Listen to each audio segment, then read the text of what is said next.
Deputy CM Pawan Kalyan Telugu సినీ పరిశ్రమ గురించి కీలక వ్యాఖ్యలు చేశారు. ప్రభుత్వంలో చర్చలు జరిపేందుకు హీరోలు రావాల్సిన అవసరం లేదని స్పష్టం చేశారు.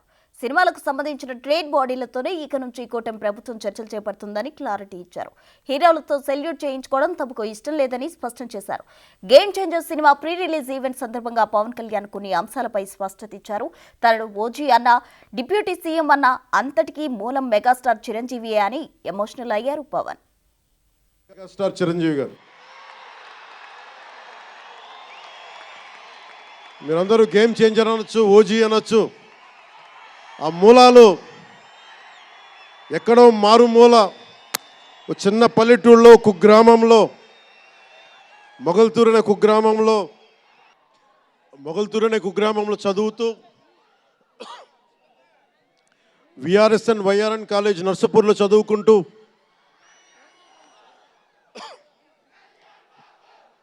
ఇవన్నీ ఇలాంటిదే మీరు అనాలంటే ఆర్జున్ ఆయనే.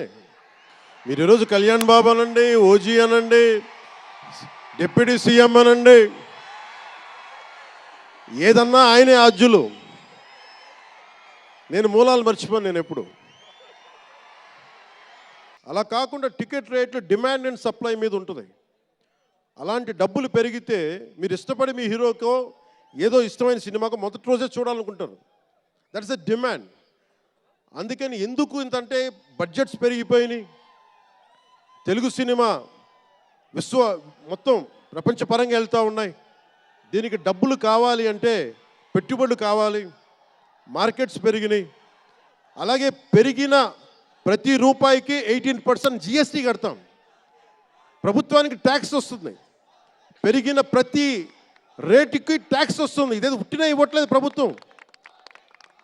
ప్రతి ఒక్కరికి ఏముంటుందంటే దీని ఒక ఫాల్స్ నెరేటివ్ ఉంది బయట.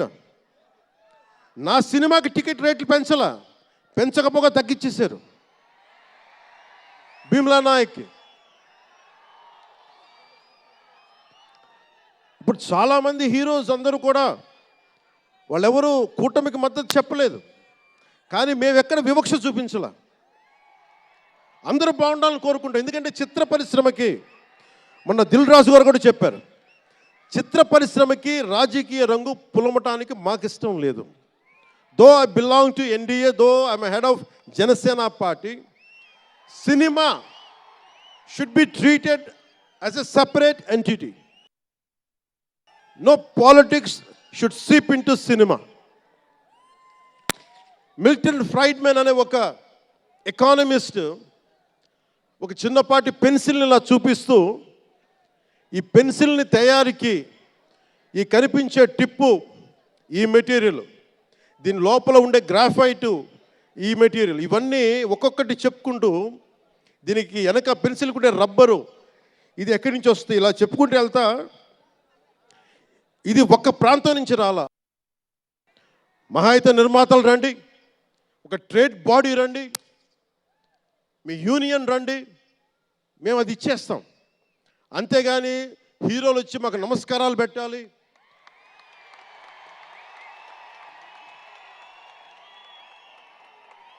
అంత ఒక లో లెవెల్ వ్యక్తులం కాదు మేము. దీన్ని ఎక్కడి నుంచి నేర్చుకున్నాం? స్వర్గీయ నటరత్న ఎన్టీ రామారావు గారి దగ్గర నుంచి నేర్చుకున్నాం. మహానటుడు, ఆయనని ఎంతమంది విమర్శించినా, కోటా శ్రీనివాసరావు గారు విమర్శించిన, ఆయన ఎప్పుడన్నా యాక్ట్ చేస్తే ఆయనతో పాటు ఏం బ్రదర్ బాగున్నారని చెప్పి చాలా గుండెలు నిండుగా పలికే వ్యక్తి మహానుభావుడు ఎన్టీ రామారావు గారు. ఇంత తెలుగుదేశం పార్టీ ఎన్టీ రామారావు అన్నిసార్లు ముఖ్యమంత్రిగా ఉన్నప్పుడు కూడా ఎప్పుడు ఘట్టంనేని కృష్ణ గారు కాంగ్రెస్లో ఉండి కూడా కనిపిస్తే ఇద్దరు ఆప్యాయంగా మాట్లాడుకునే వాళ్ళు. ఎన్టీ రామారావు గారు ఎప్పుడు వివక్ష చూపించలే.